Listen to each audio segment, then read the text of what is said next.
yo quisiera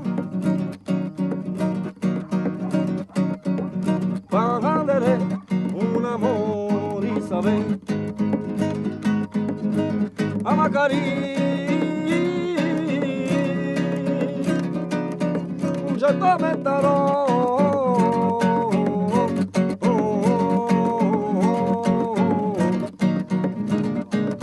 lei para la verio un giorno tu porti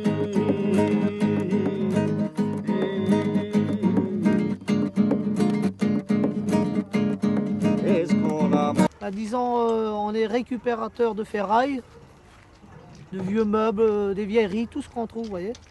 Et on fait de la vannerie, rempaillage de chaises. C'est du travail soigné rapidement, quoi, hein. Alors les gens, bon, à la force qu'on vient quelques jours au même endroit, ils arrivent à avoir confiance. Les paniers, on les stockait. On en faisait par 200-300. On avait des grandes baladeuses, quoi, avec les chevaux. On mettait ça dessus. Et on attachait les chevaux derrière avec les baladeuses. Et comme ça, on allait empochiner. On faisait pays par pays. Lei para la verio un giorno tu porti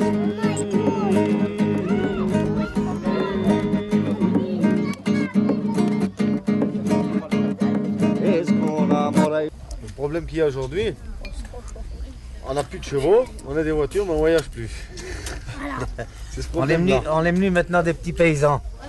Des petits gradés, on est venu, quoi. On est sédentaires maintenant.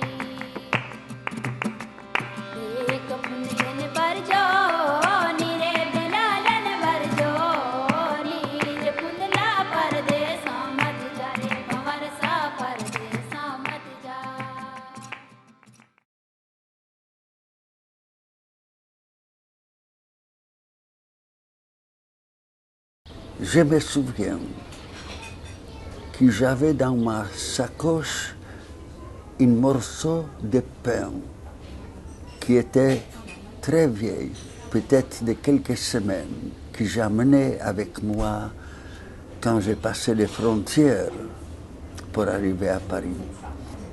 Je me suis promené et j'ai mangé cette pain, et cette pain à Paris avait un goût de miel. Il avait un goût de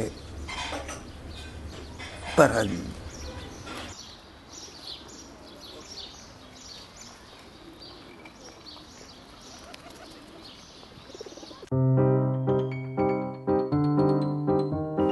Comment est-ce que vous êtes rencontré avec Ada? Ben, à une exposition, je l'ai regardé et j'ai dit, vous avez les plus beaux yeux que je n'ai jamais vus. Et je vous avais attendu toute ma vie.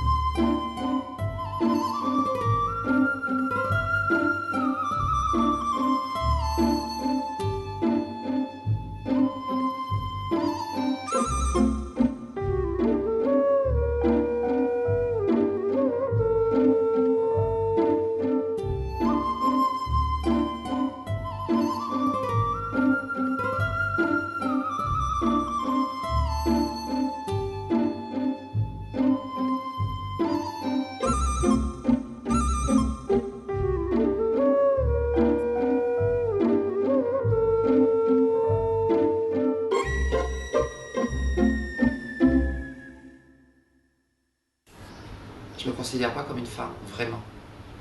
Je me considère comme moi. Si tu veux, quand j'étais jeune, la démarche c'était devenir une femme. Et après, en évoluant, en comprenant les choses, je me suis aperçu qu'on était quand même différentes des femmes. Qu'il ne faut pas se leurrer. Et qu'en fait, le fait de bien vivre sa transsexualité, c'est justement de comprendre que tu ne seras jamais vraiment une femme.